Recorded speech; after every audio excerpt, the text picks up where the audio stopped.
Émilienne ne lui traduisit pas cette phrase qui signifie « Ne t'en va pas de l'autre côté des mers, ma fille ». Mais cela lui remettait douloureusement en mémoire ce jour où, sur le port de Fort-de-France, elle avait embarqué sur un énorme paquebot à la cheminée rouge et noire, le Colombie, qui la conduirait au Havre, ville dont elle n'avait pas la moindre idée. Elle en a gardé la date en mémoire, le 19 septembre 1966. Quoique déformée dans la bouche de Zoubida, cette supplique que lui avait faite sa mère lui déchirait encore le cœur, alors même que 3 longues années s'étaient écoulées depuis. Son père, lui, qui passait parfois la nuit chez sa femme dehors, une troublante indienne coulie de Morne-l'Étang, s'était contenté de mâchonner nerveusement sa pipe en terre. Ses mains furent prises d'une irrépressible tremblade.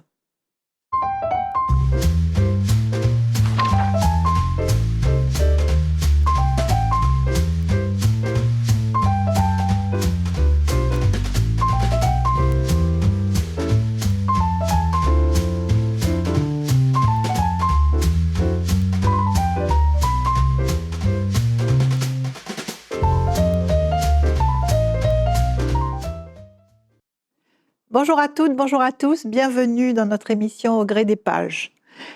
La littérature a parfois cette mission précieuse, raconter des histoires que l'histoire officielle oublie.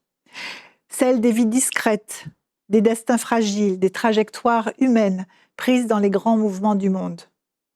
Depuis plus de 40 ans, l'auteur que nous recevons aujourd'hui explore ses mémoires à travers une œuvre foisonnante qui mêle histoire, fiction et langue créole. À travers ses romans, il ne cesse de raconter la complexité et la richesse de la société antillaise. Écrivain, essayiste, traducteur, professeur émérite de l'Université des Antilles, il a obtenu de nombreux prix et distinctions. Et il est aussi l'une des grandes figures du mouvement de la créolité. Vous l'avez compris, Raphaël Confiant est notre invité de cet épisode Au gré des pages. Raphaël, bonjour. Bonjour. Bienvenue sur notre plateau. Merci de votre invitation. Merci d'avoir accepté. Nous sommes honorés de vous recevoir, d'autant plus qu'on sait que votre présence et votre parole est plutôt rare sur les plateaux télé. Donc, merci de nous avoir fait confiance. Nous vous recevons aujourd'hui à l'occasion de la publication de votre nouveau ouvrage, de votre nouveau roman, Barbès Creole Blues, publié aux éditions Mercure de France. Vous nous plongez dans une page peu connue de l'histoire antillaise, celle du Bumidum, et des migrations vers la métropole dans les années 60 et 70. Mais avant d'en parler, je voudrais d'échanger avec vous quelques mots sur votre parcours et votre œuvre.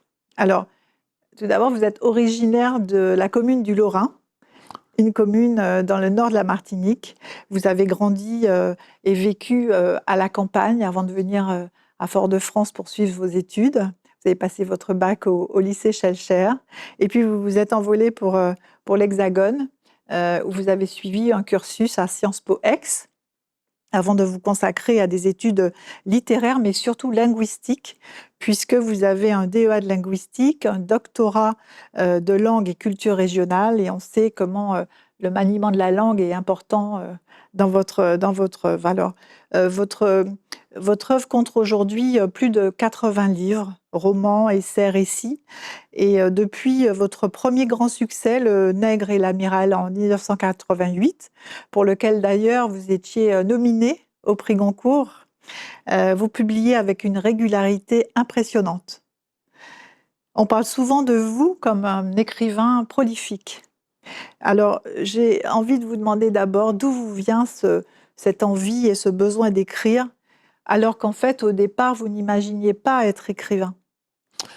Ben, je ne le sais pas moi-même, parce que rien ne me prédisposait à cela, puisque comme vous l'avez dit au départ, du côté maternel, j'ai passé quelques années au Lorrain, à la campagne, notamment à Mont-Carabin, et j'ai le souvenir de l'école primaire de Mont-Carabin, de l'encre violette que les femmes de service déversaient dans les cendriers chaque matin, et de la plume, oui. des cahiers quadrillés, etc.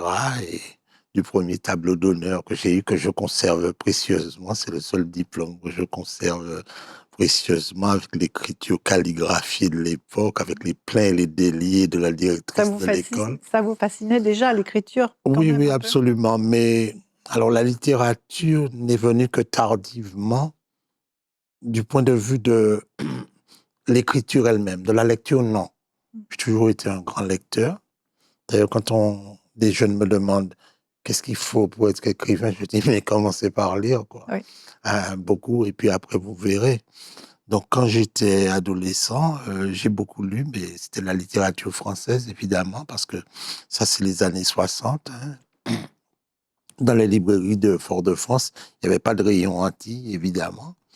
Donc, quand je suis parti faire mes études à l'Institut d'études politiques d'Aix-en-Provence, à ma grande honte, je n'avais lu ni Césaire, ni Fanon, ni Glissant. Mais vous aviez lu tous les grands auteurs Maupassant, Balzac, classiques français. Stendhal, etc. Donc, je pense que ça m'a nourri, cette écriture, mais sans me pousser vraiment à imaginer qu'un jour, je pourrais devenir écrivain.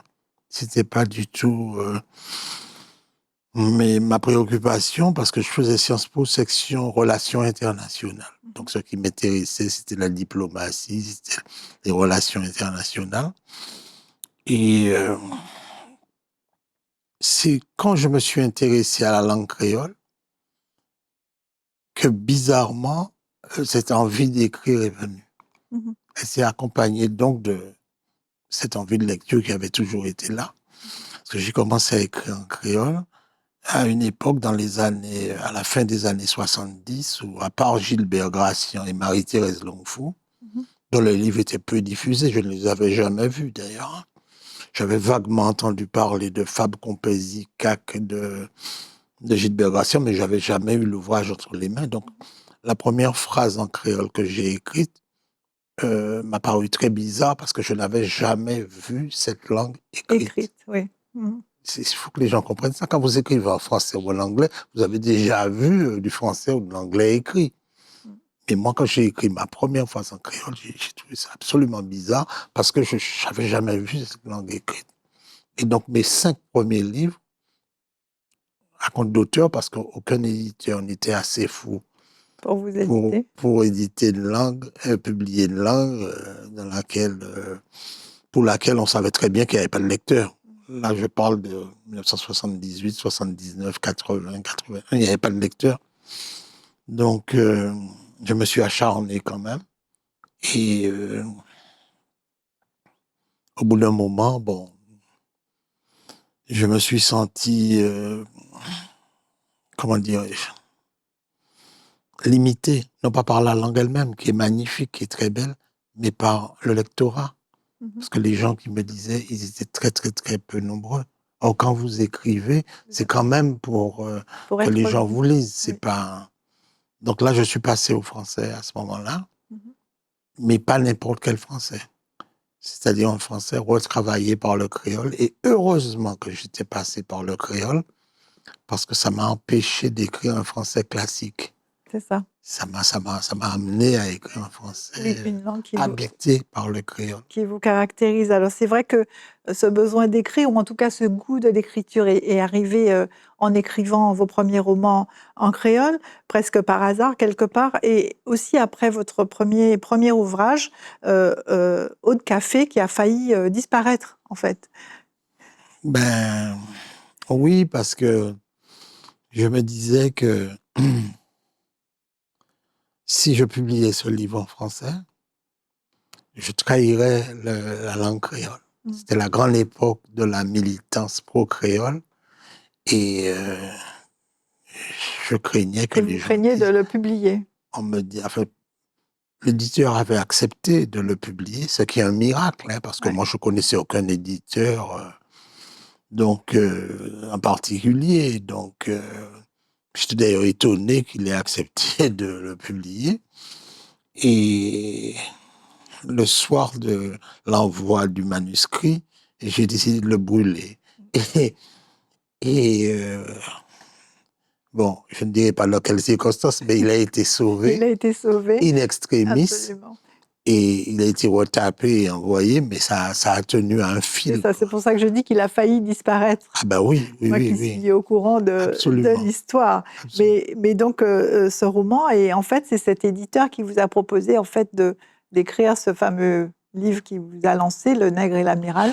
Voilà, il m'a dit, écoutez, Eau de café que vous m'avez envoyé, c'est très bien, mais c'est trop complexe pour un premier roman. Est-ce que par hasard, vous auriez, ça se passe au téléphone à l'époque, il n'y a pas Internet, hein? Et est-ce que par hasard, vous auriez un texte un peu moins complexe? Et l'année suivante, je publierai Eau de café. Et moi, complètement fou, quoi. Je dis oui, ce qui est faux, c'est pas vrai. Elle me dit, c'est très bien. De quoi ça parle? Alors, d'abord, donnez-moi le titre. Moi, j'ai complètement paniqué. J'invente n'importe quoi. Je dis Le Nègre et l'Amiral, mais c'est sorti de n'importe où, enfin, de mon De inconscient. votre fond d'inconscient. Il me dit, de quoi ça parle? Je repanique. Et je dis, de la Martinique pendant la Deuxième Guerre mondiale. Il me dit, Banco, je prends, vous avez 4 mois pour m'envoyer le manuscrit. Puisque vous l'avez déjà écrit, retravaillez-le un peu. Mais je n'avais pas écrit une ligne. Donc, j'avais 4 mois pour écrire Le Nègre et l'Amiral. Je m'y suis mis en me disant, mais de toute façon, ils vont le refuser. Et non, ils n'ont pas refusé. Et Et non seulement ils l'ont pas refusé, mais vous avez été nominé pour cet ouvrage au voilà. prix Goncourt de 88. Oui, mais les gens font des fixations sur les prix littéraires. Ce qui est important, c'est pas le prix littéraire, hein. Ce qui est important, c'est de vous créer un lectorat Mhm. qui soit fidèle. Parce que ce que les gens ne savent pas, c'est que 80% des auteurs qui publient leur premier roman chez un éditeur, même un grand éditeur, ils ne publient jamais un Un deuxième. deuxième.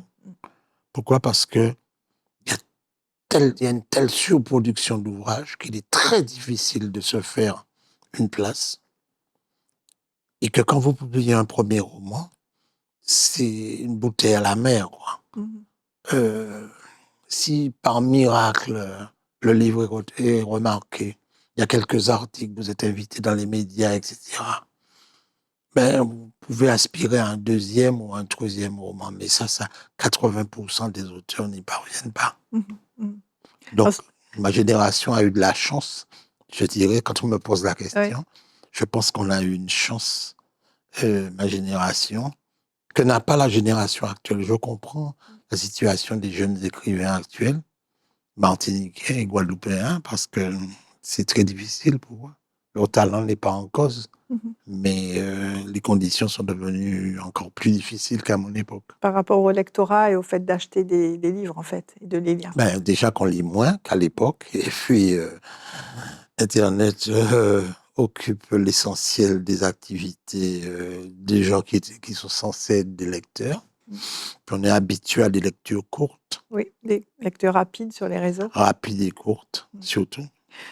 Alors, de toute façon, ça ne vous a pas découragé, au contraire, puisque depuis, vous avez publié plus de 80 ouvrages, donc vous n'êtes pas dans cette configuration. Et votre source est intarissable, et que dans presque tous vos romans, vous avez cette ambition d'explorer toutes les facettes de la société antillaise, sa mémoire du monde. L'ambition, c'est une ambition qui traverse toutes vos œuvres. D'ailleurs, vous avez souvent évoqué le projet de réunir tous vos romans sous le titre de Comédie créole, un clin d'œil à la comédie humaine de Balzac. Est-ce que c'est votre manière de dresser une grande fresque de la société antillaise, une manière de comprendre, de raconter l'histoire de notre société? Oui, alors quand on dit comédie, il ne faut pas le prendre au sens théâtral pur du terme amusement. Mhm. C'est-à-dire que quand on dit comédie créole, c'est dans le sens où ce grand philosophe hongrois disait, Kojève disait, la vie est une comédie, mais il faut la jouer sérieusement. Oui, Je trouve cette phrase magnifique. oui. Et donc, mon projet, c'est cela, c'est-à-dire prendre notre histoire sous un angle faussement comédie, mais en réalité révéler la tragédie qu'il y a, puisque nous sommes l'un des rares lieux du monde où quasiment toutes les civilisations se sont rencontrées. L'amérindienne, l'européenne, l'africaine, l'indienne, l'asiatique et la moyenne orientale. Il n'y a guère que les Polynésiens qui n'ont pas participé à la construction de notre société, mais qui racontent l'histoire de ces gens. Donc, je me suis dit qu'il y a des études historiques, il y a des études sociologiques, il y a des études économiques sur ces différentes communautés, mais leur vécu. Seule la littérature, seule la fiction peut donner vie à la trajectoire de ces populations. Donc, c'est pour ça que je me suis astreint à évoquer la trajectoire des Indiens, des Chinois, des Syro-Libanais, etc. Puis bien sûr de nous-mêmes, des Noirs, des Indiens, des Békés, des Chinois, le bon. Ouais. C'est une manière de laisser une trace, de laisser la mémoire de notre histoire collective. Ben, c'est-à-dire que ce que je fais, ça ajoute à l'histoire officielle. Quand je dis l'histoire officielle, c'est-à-dire l'histoire scientifique, l'histoire des vrais historiens. C'est-à-dire que quelqu'un qui veut, par exemple, comprendre la communauté indienne, il va lire des études anthropologiques ou historiques. Les Indiens sont arrivés en 1863, ils étaient tel nombre, etc. Bon. Mais en même temps, s'il veut connaître le vécu indien, ben, il peut aussi, grâce à la littérature, et je ne suis pas le seul, il y a un grand écrivain indien méconnu, martiniquais, qui s'appelle Camille Muthusamy, qui est d'origine indienne, donc encore mieux placé que moi pour évoquer ce vécu. Et c'est important qu'on ait les deux aspects. L'aspect scientifique, universitaire, factuel, je dirais, rationnel, et puis qu'on ait l'aspect romanesque. Voilà, irrationnel, je dirais, parce que l'irrationalité fait partie de nous. C'est notre sensibilité. Absolument. Alors justement, vos romans, vous qui parlez de rationnel et d'imaginaire, vos romans se situent souvent à la frontière entre l'histoire et la fiction. Ils s'appuient souvent sur des faits historiques, des faits réels, mais avec un travail documentaire et de recherche très précis. Mais avec cette part d'imaginaire et de fiction pour faire le roman. Comment parvenez-vous à équilibrer la rigueur de cette recherche sociologique et linguistique avec la part d'inventivité qui est nécessaire à la création romanesque? C'est-à-dire qu'il ne faut pas se laisser submerger par la documentation. La tentation est grande de trop s'appuyer sur elle et de minimiser la part à la fois d'imagination et le travail stylistique. Donc, c'est un équilibre qu'il faut trouver, qui n'est pas toujours facile à trouver, hein, parce que parfois la documentation est tellement abondante qu'on a l'impression de... Moi, en tout cas, parfois, j'ai eu au cours de ma trajectoire littéraire l'impression de me noyer et j'ai laissé tomber certains projets que j'ai repris 4-5 ans après parce que je me sentais submergé. Donc, il y a tout un travail d'équilibre à trouver entre deux. Mais je suis très, très, très attaché à la documentation historique, ethnologique, linguistique, etc. Sociologique? Sociologique, bien sûr, et psychologique. Ce qui fait que certains auteurs, notamment Glisson, qui était un ami à l'époque, il me disait « Oui, mais ce que tu fais, c'est de la littérature ethnologique, c'est pas de la vraie littérature. » Bon, il ne le disait pas méchamment. Et je lui disais « Mais j'assume de faire une littérature ethnologique, c'est-à-dire une littérature qui traduit le vécu de l'ethnie créole. » C'est ça. Et en même temps, qui apporte une vraie connaissance sur des pans d'histoire ou des pans de société ou des périodes au lecteur. Et c'est en ce sens que votre ouvrage est remarquable, parce qu'il apporte, en plus de l'aspect romanesque, des vraies informations. Quand je pense par exemple à Grands Ongles, vous racontez vraiment une histoire qui n'est pas forcément connue et avec beaucoup de détails. Oui, c'est-à-dire que moi, je crois au rôle éducatif de la littérature. Ça peut paraître désuet, vieillot, etc. Mais moi, quand je lis un roman, je veux apprendre quelque chose. Même si c'est une chose, mais si je n'apprends absolument rien, même si le style est extraordinaire et tout, j'oublie l'ouvrage quelque temps après. faut laisser une trace dans la mémoire du C'est ça. lecteur. D'ailleurs, vous vous définissez comme un chercheur plutôt que comme un artiste. C'est Ah, je un ne suis peu pas artiste du tout. voilà. Ah non, non, non. Quand dans la rue, certaines personnes me disent «Salut l'artiste», je me retourne pour voir de qui ils parlent. Alors, j'ai le plus grand respect pour les artistes, hein, mais ce serait abusé que que de me prétendre artiste. Alors, pouvez-vous nous expliquer davantage cette distinction entre Ben, l'artiste, c'est artiste et quelqu'un qui chercheur? fonctionne à partir de sa sensibilité. Et l'exemple type, c'est le musicien, le chanteur, etc.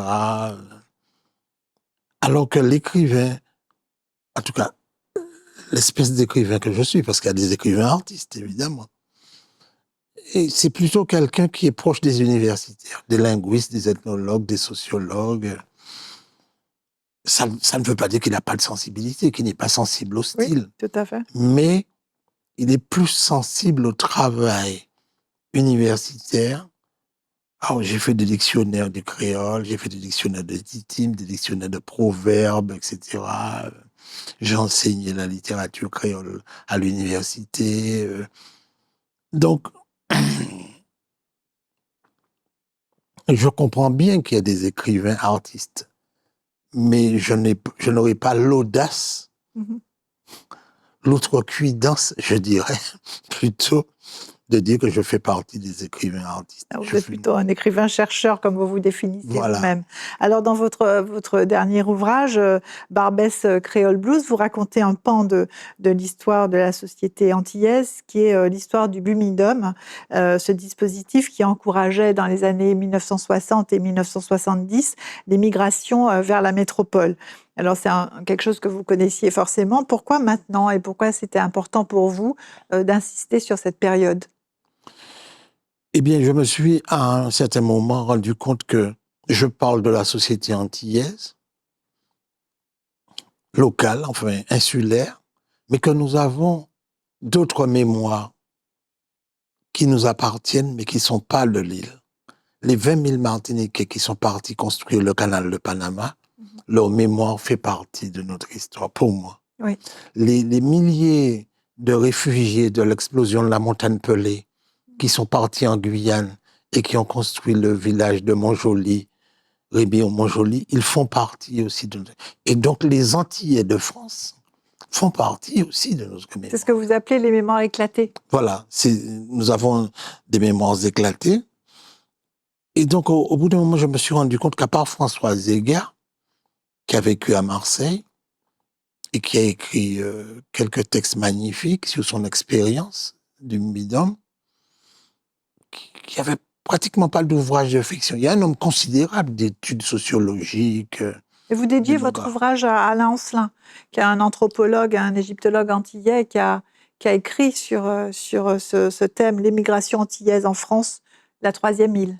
Voilà, Vous y il faites appelait cette référence. émigration la troisième île parce que quand on additionne Guadeloupéens et Martiniquais, ça fait à peu près 800 000, mais il y a à peu près 800 000 Antillais qui vivent en France. Donc Alain Ancelin, qui était quelqu'un de remarquable, Cheikh Anta Diop disait cette phrase extraordinaire: j'ai un seul descendant intellectuel, il ne vit pas en Afrique. Alors, Cheikh Anta Diop, pour ceux qui ne le connaissent pas, c'est celui qui a démontré que l'Afrique noire était nègre. Et Cheikh Anta Diop disait: j'ai un seul descendant intellectuel, il n'est pas africain, il vit au-delà des mers aux Antilles et c'est un mulâtre. C'est Alain Ancelin. Et donc Alain Ancelin, non seulement il était égyptologue et tout, mais il a vécu dans l'émigration, il a travaillé sur l'émigration. Il a publié ce livre appelé La troisième île. Et donc je me suis dit qu'il fallait absolument que je rende hommage à sa mémoire. C'est pour ça que je lui ai dédié cet ouvrage. C'est ça. Alors, est-ce qu'on peut dire que ce livre s'adresse particulièrement à ces générations issues du Bumidum aux Antillais à Paris?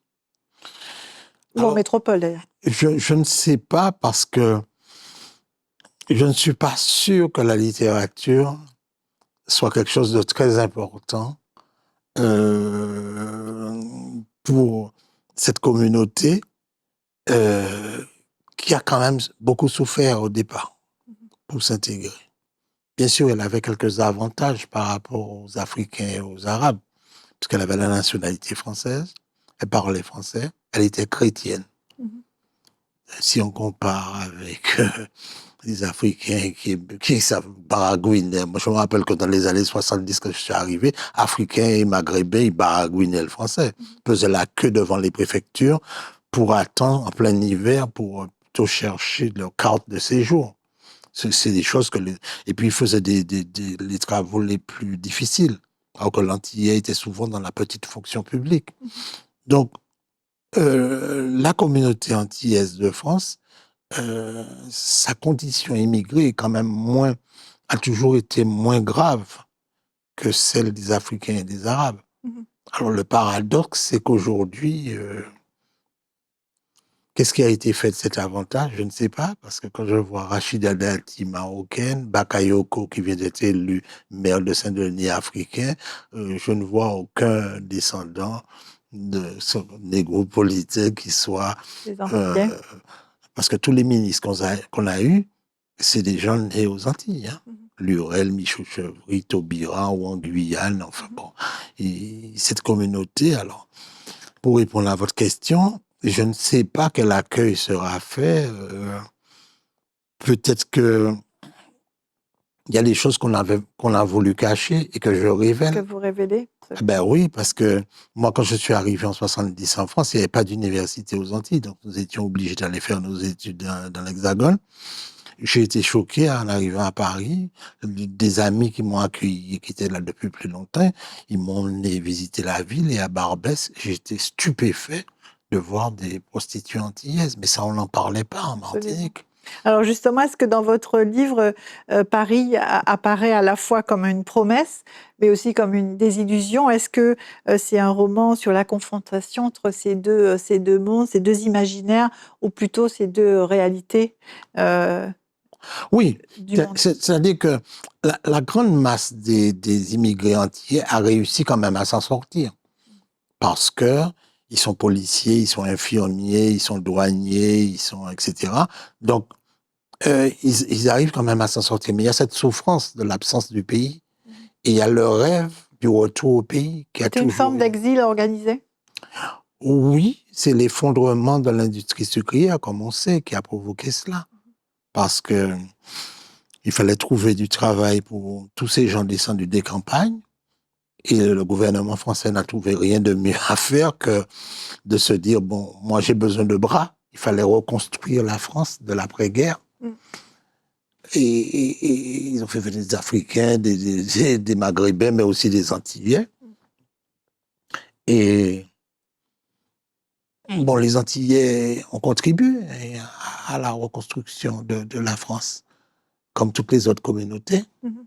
Simplement, la chose qui m'interpelle et pour laquelle je n'ai pas de réponse, mais comment se fait-il qu'elle était la mieux placée des communautés, celle qui était dans la situation la moins difficile? Difficile, oui. Elle n'a pas produit de Rachida Dati, de Bakayoko, de Daniel Obono. Pourquoi ils n'ont pas investi les lieux de pouvoir français? C'est parce que je pense qu'ils ont vécu dans le rêve du retour.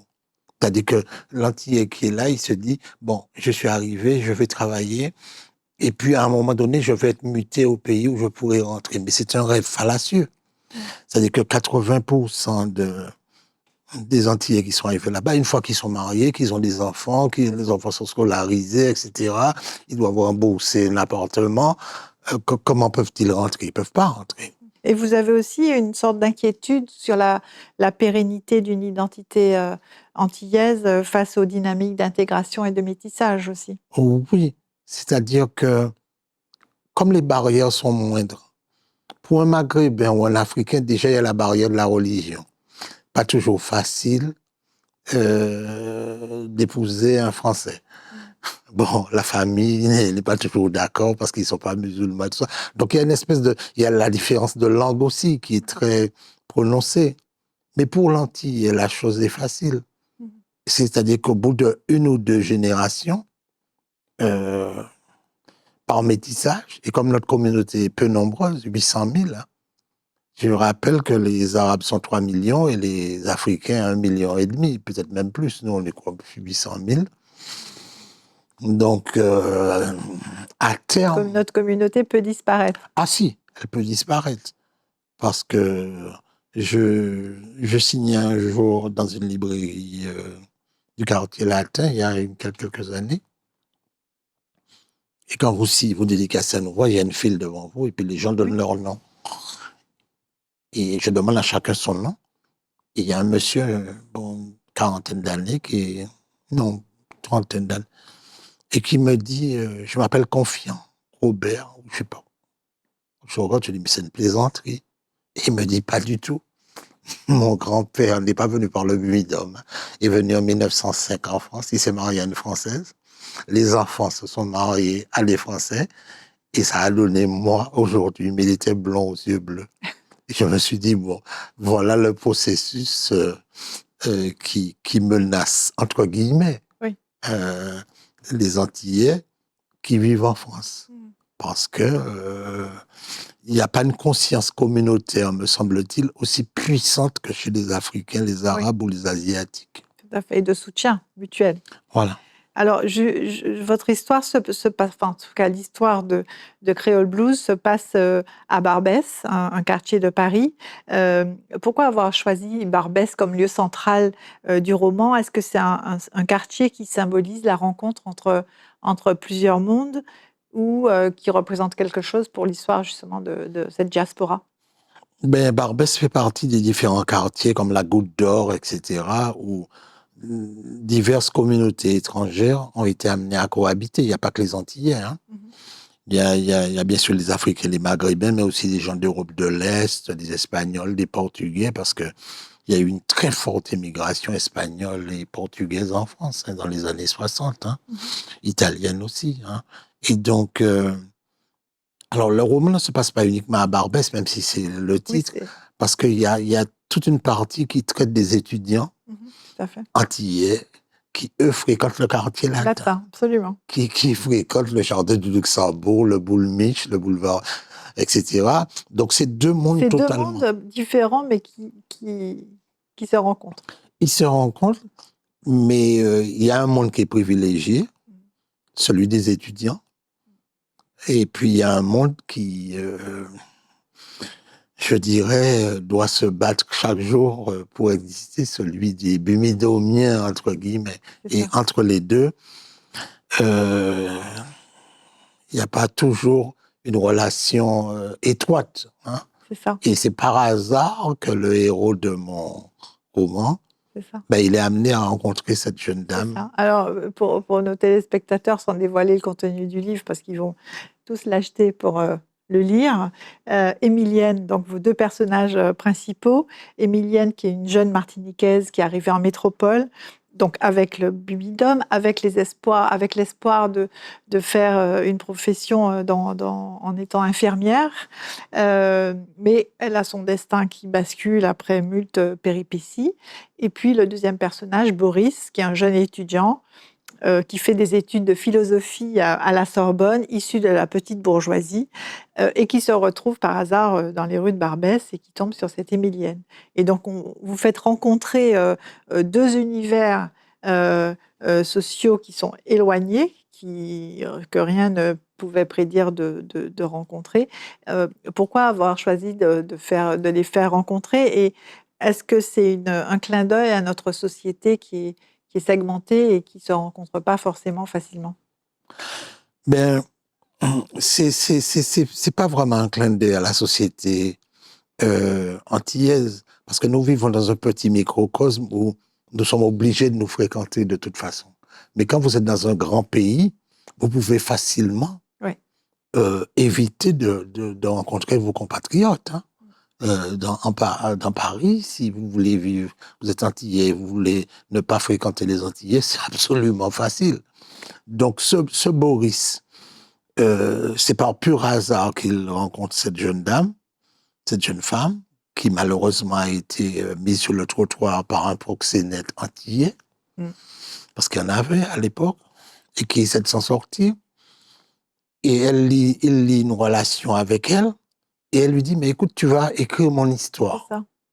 Cette histoire s'appelle, il décide, lui, de l'appeler le roman de l'égaré. Et donc, dans le roman, il y a Il y a une une double histoire lecture, enchâssée. Voilà. c'est ça. Il y a l'histoire, la rencontre des deux personnages dans tout ce monde entier des années 60-70. Et puis, il y a Boris qui écrit l'histoire d'Emilienne telle qu'elle lui raconte Qu'elle son lui histoire, raconte. puisque, bon, elle n'est pas une intellectuelle. Et donc, cet enchâssement permet de donner une vision plus distanciée des personnages. Ça, à la fois, Émilienne raconte son histoire, puisque c'est elle qui est la voix principale de l'ouvrage, et en même temps, on a la lecture de Boris à travers Absolument. l'histoire qu'elle lui raconte. Alors, on voit que, en fait, la littérature devient le lien entre ces deux individus, puisque, vous le disiez, Boris écrit l'histoire d'Émilienne. Est-ce que c'est une manière de dire que la littérature peut donner une voix, hein, à ceux que l'histoire oublie? En tout cas, c'est la volonté d'Émilienne. Ben écoutez, elle n'avait pas lu Césaire, donc elle ne savait pas que je suis la voix de ceux qui n'ont pas de voix, comme le dit Césaire. Oui, Mais tout à fait par hasard, elle était tombée sur un ouvrage de Balzac, c'est justement, ça. que quelqu'un avait oublié sur un palier dans un appartement où elle était servante, hein, parce qu'elle était servante dans une famille de coloniaux, de gens qui avaient vécu en Martinique. Et elle ouvre cet ouvrage et elle est absolument fascinée, sans tout comprendre, hein. Et à On ce ne sait pas très moment-là, bien si elle l'a lu complètement ou pas, non, quoi, je hein. pense qu'elle ne l'a pas lu, enfin, je ne le dis pas dans l'ouvrage, mais il y a une Il y a une fascination. fascination pour la littérature. Il y a une fascination. Et quand elle rencontre ce Boris, elle se dit, mais pourquoi il ne pourrait pas écrire mon histoire? Puisqu'il vient, il me Il fait de la forme. philosophie, il est à la Sorbonne, Voilà, il peut écrire mon il peut histoire, et puis écrire. il est entier comme moi-même. C'est ça. Donc, chaque fois qu'il la rencontre, qu'il lui raconte son histoire, mais est-ce que son histoire est vraie ou est-ce qu'elle est imaginée? C'est ça aussi. Oui. C'est-à-dire que lui se pose la question. C'est pas parce qu'elle lui raconte les péripéties de sa vie que forcément elles sont réelles. Elles peuvent D'ailleurs, être elle imaginées. s'embrouille un peu dans les dates, dans les... Complètement, complètement. Mm. Et donc sa mémoire est un peu brouillée. Faut dire qu'elle a une existence un peu,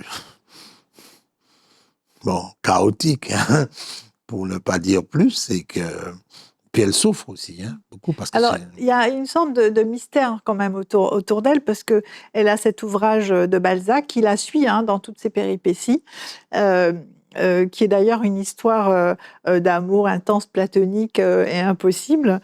Et puis, il y a ce dernier mot qu'elle laisse à Boris avant de... Enfin, on ne va pas tout dire, mais en tout cas, le livre se termine avec ce mot qu'elle laisse à Boris, qui est un poème écrit de sa main et qui est signé d'Alberto Caerio, qui est un poète portugais du nom de Fernando Pessoa. Donc ça veut dire qu'en fait, elle a quand même une culture littéraire, poétique, en tout cas vous lui attribuez, et donc ça laisse un peu ce côté mystérieux autour de ce personnage. C'est-à-dire qu'on ne sait pas où est-ce qu'elle a trouvé ce poème. Peut-être qu'elle l'a... Peut-être qu'elle fréquentait d'autres personnes qui aussi connaissaient la littérature, hein. C'est pas toute sa vie qui est racontée dans l'ouvrage. Oui. Toujours est-il qu'elle a une sensibilité littéraire qui est assez remarquable, puisque c'est au fond le message d'adieu qu'elle lui laisse. C'est un message assez énigmatique, Oui. et ça, ce message-là est plus clair, en fait, tout en étant énigmatique, et plus poignant, en tout cas, pour lui, Boris, que si c'était une lettre vraiment explicite, quoi. Mais ça le laisse un peu sur sa faim. Enfin, en tout cas, il est interloqué. Et on ne sait pas non plus s'il arrive vraiment à écrire son histoire. Non. Et le doute n'est pas levé. C'est ça. Le doute n'est pas levé. Est-ce qu'il arrive à finir le roman de l'Égaré? Ça, c'est en suspens. Absolument. Alors, je voudrais qu'on revienne sur une partie de votre travail qui vous caractérise, qui est la langue. Votre écriture mêle une langue française riche avec des expressions créoles.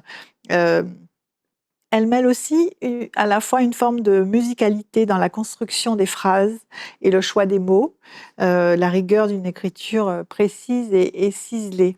Et alors, même si vous vous dites insensible aux instruments, même si vous êtes touché par la voix, le timbre et les sonorités, comment vous arrivez à travailler cette musicalité dans votre écriture? Ben, c'est-à-dire que ce que vous appelez musicalité, je n'y pense jamais. C'est vous qui me dites ça, enfin, les lecteurs. Mais euh, euh, moi, je suis très sensible à la voix, mais je ne suis pas sensible aux instruments de musique. Alors les gens me disent souvent, ah, tu n'aimes pas la musique. Je dis non, attention.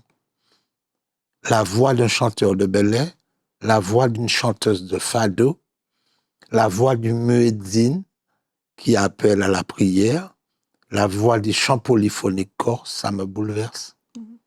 Mais si vous me demandez quels instruments je joue en même temps que la voix, je serais incapable. Donc, c'est quelque chose que je partage avec des personnages célèbres. Au début, j'ai cru que j'étais un individu bizarre. Puis quand j'ai cherché, grâce à Internet d'ailleurs, je me suis rendu compte qu'il y a des gens aussi célèbres que Che Guevara ou Churchill, qui eux aussi étaient insensibles aux instruments de Aux musique, instruments, mais pas à la voix. c'est ça. Alors, vous parvenez dans votre écriture à un alliage entre la rigueur rationnelle, avec, on l'a dit tout à l'heure, la documentation, mais aussi la recherche de précision lexicale. Vous faites aussi des recherches linguistiques dans différentes langues, et puis vous intégrez le créole. Et vous parlez de déconstruction et de reconstruction. Comment cette langue hybride est devenue votre langage, votre langue d'écrivain? Eh bien, je vous ai dit tout à l'heure que j'ai commencé à écrire en créole. Et écrire en créole est un travail. C'est-à-dire qu'il faut construire la langue, elle n'est pas donnée. La langue littéraire créole est en train d'être construite, enfin depuis 30 ans, quoi. Donc, tout travail est parfois pénible. Mais quand vous écrivez en français, vous n'avez rien à construire du tout, puisque le français existe depuis 12 siècles. La langue vous avez au contraire à déconstruire. Et c'est plus amusant et plus facile de déconstruire que de construire. Donc, quand moi j'écrivais en créole, je construisais la langue, je participais à la construction de la langue, qui est un véritable travail. Et quand j'écris en français, je m'amuse. Je m'amuse à à déconstruire le français classique. Et de plusieurs façons. D'abord, en essayant de naturaliser des expressions créoles en français. Bon, mais ça, beaucoup d'auteurs le font. Mais aussi en allant chercher une strate profonde du français, c'est-à-dire les dialectes d'Oïl, du nord de la France, qui ont contribué à la formation du créole avec les langues africaines et le kalinago. Alors, je veux parler du normand, du vendéen, du picard, etc. Et dans les dictionnaires de ces langues, qui aujourd'hui sont quasiment moribondes, ben, on trouve des mots qui ont donné naissance au créole. Hein. Allier, rasier, ça vient de allier, mais aucun Français d'aujourd'hui ne connaît allier, c'est un mot normand. Château, c'est chat rouge du Vendéen. Je veux dire que bon. Donc, les Français s'étonnent en lisant mes livres, en me disant, ah, mais c'est extraordinaire, c'est du créole et tout. Et je ris intérieurement, je dis, les pauvres, si vous saviez que c'est la langue que parlent vos ancêtres et que vous connaissez plus, parce que plus personne ne parle normand, vendéen, picard, etc., très peu. Mais j'ai pas inventé. Si vous allez chercher dans le dictionnaire de normand, vous allez trouver ou des expressions. Hein, par exemple, quand on dit en créole, paterbolisé, moi, ne m'embêtez pas. Bon, ben c'est du normand. Interbolisé. Mais plus personne aujourd'hui ne connaît cela. Donc, en allant fouiller dans les dialectes d'Oïl qui ont donné naissance au créole, hein, parce qu'on dit le français, le créole vient du français, c'est une plaisanterie. Au XVIIe siècle, le français normalisé que nous connaissons aujourd'hui n'existait pas. D'ailleurs, 1635, c'est l'année même où les Français arrivent ici, que Richelieu crée l'Académie française. Ah, Donc, le français n'existait pas. Les colons qui arrivent, ils parlent les dialectes des différentes régions, et c'est ces dialectes-là, au contraire des langues amérindiennes, Kalinago et Arawak, et des langues africaines, Ewe, Fon, Wolof, etc., qui ont progressivement, par un processus complexe, ont permis l'émergence de la langue de créole. la langue créole. Alors, justement, vous êtes à l'origine du mouvement de la créolité, aux côtés de Patrick Chamoiseau et de Jean Bernabé. Vous avez parlé d'une demande sociale inconsciente pour pouvoir justement travailler et mettre à jour ce créole qui a mené à la reconnaissance du créole. Comment perceviez-vous cette demande à l'époque? Eh bien, nous n'en étions pas conscients parce que toute demande sociale, elle est inconsciente. C'est-à-dire qu'elle se manifeste à travers des acteurs. Donc nous, quand nous avons lancé le concept de créolité, quand nous nous sommes battus pour la langue créole, ça ne tient pas au fait que nous étions ni des visionnaires, des génies ou quoi que ce soit, mais parce que globalement, toute société, à un certain moment, émet des demandes. Et il y a des individus qui sont chargés de porter ces demandes. Et donc, nous avions eu la chance d'être ces individus-là, mais ça ne veut pas dire que nous avions plus de génie ou de talent que qui que ce soit. Nous étions là au bon moment, au moment où il y a une demande sociale. Et c'est pour ça que vous pensiez que c'était important. Pourquoi c'était important pour vous de sauver le créole? Pourquoi vous avez commencé justement à écrire et à travailler Mais je sur vous dis cette que langue? justement, c'est inconscient. C'est pas je me suis pas dit un matin, ben, tu vas défendre le créole. J'ai senti qu'il y avait une nécessité, mais pas moi seul. Mhm. Tous ceux, Thérèse Léotin, Georges-Henri Léotin, Moncho Hachi, enfin, Joby Bernabé, Jean Bernabé, il y a des tas de gens de cette génération qui ont senti le besoin soit de décrire la langue scientifiquement comme Bernabé, soit de faire des poèmes comme Joby Bernabé, soit de faire des romans comme Thérèse Léotin ou moi, etc. Mais pourquoi cette demande a émergé? C'est ce que j'appelle la demande sociale, c'est-à-dire qu'une société fait émerger des gens qui vont exprimer à un moment précis une revendication précise. Alors, plus de 30 ans après, aujourd'hui, comment voyez-vous l'évolution de cette demande? Est-ce que vous la ressentez? Comment vous... Eh bien, 30 ans après, Dans un monde aujourd'hui qui est beaucoup plus globalisé. voilà, 30 ans après, je dis que heureusement que cette demande a trouvé à s'exprimer, parce que par exemple aujourd'hui, la graphie créole inventée par Jean Bernabé, elle est unanimement acceptée. Je me rappelle que dans les années 75, lorsqu'elle est apparue, parce qu'on écrivait le créole avant avec l'écriture française, l'orthographe française, qui est terrible, et quand il a mis cette écriture phonético-phonologique en marche, les gens ont commencé à dire « Ah oui, c'est horrible, on va pas lire ça, on n'arrive pas, c'est affreux, on ne veut pas ». Et aujourd'hui, vous regardez les noms des listes, de beaucoup de listes des élections qui se sont déroulées ce 15 mars, elles sont écrites avec l'écriture de Jean Bernabé. Donc, pour nous, c'est une victoire. Non seulement que les listes aient des noms en créole, premièrement, et deuxièmement, que ça s'écrive avec une écriture normalisée. Mais il y a aussi le fait qu'à l'université, nous avons réussi à mettre une licence, un master de créole, que nous avons poussé le ministère de l'Éducation nationale à créer un CAPES et une agrégation de créole. Donc, cette génération des années 70, 80, 90, elle a accompli sa tâche au niveau du créole. Elle a permis à la langue et à la culture créole d'avoir une existence. Alors, on est au 21e siècle maintenant. Les nouvelles générations doivent assumer les nouvelles tâches qui sont les leurs. Mm.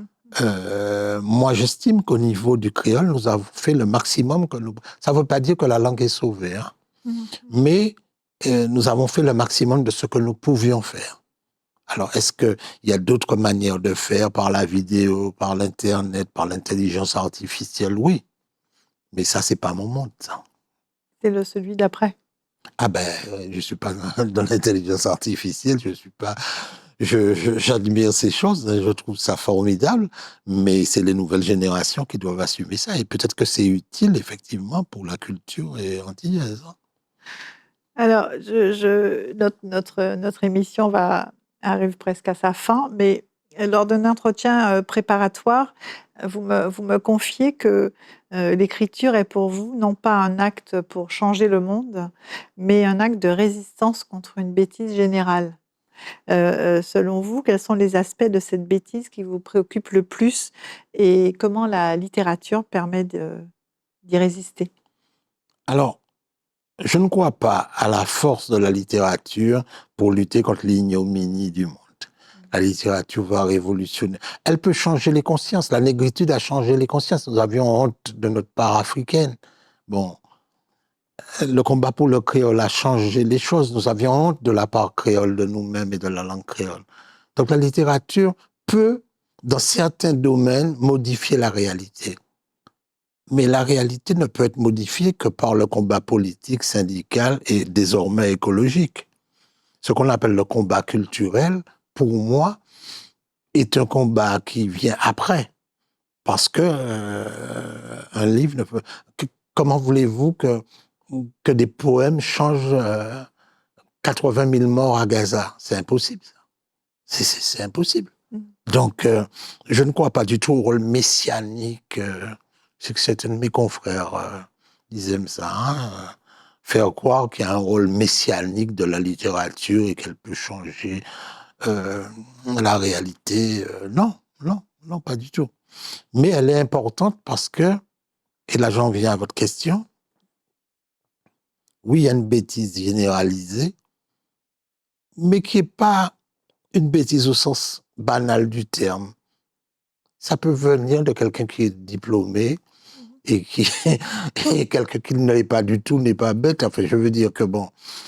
Et quand vous voyez que dans certains pays, il y a des présidents qui sont, je ne vais pas les nommer, mais vous demandez s'ils ont toute leur tête ou s'ils ont jamais lu un livre de leur vie, leur lexique, c'est 200 mots, 300 mots.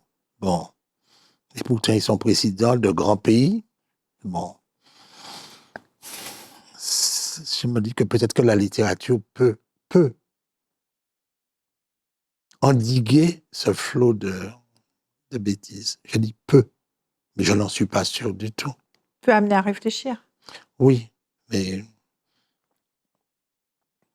tout cas, moi, je crois que le rôle de la littérature, c'est plus d'intranquilliser que de donner des leçons.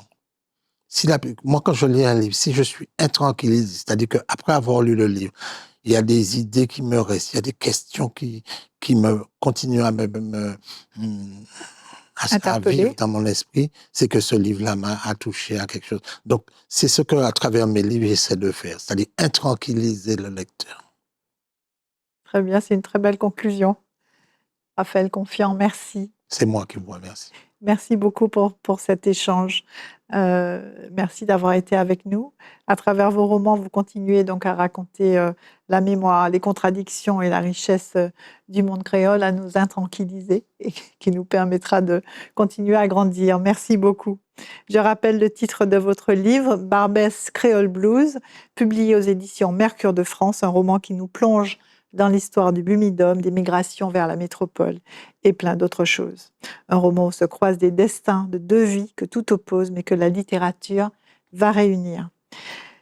Merci de nous avoir suivis, chers téléspectateurs, dans notre émission Au gré des pages. Et souvenez-vous, chaque livre ouvre une fenêtre du monde, alors lisez. À bientôt pour une nouvelle rencontre littéraire.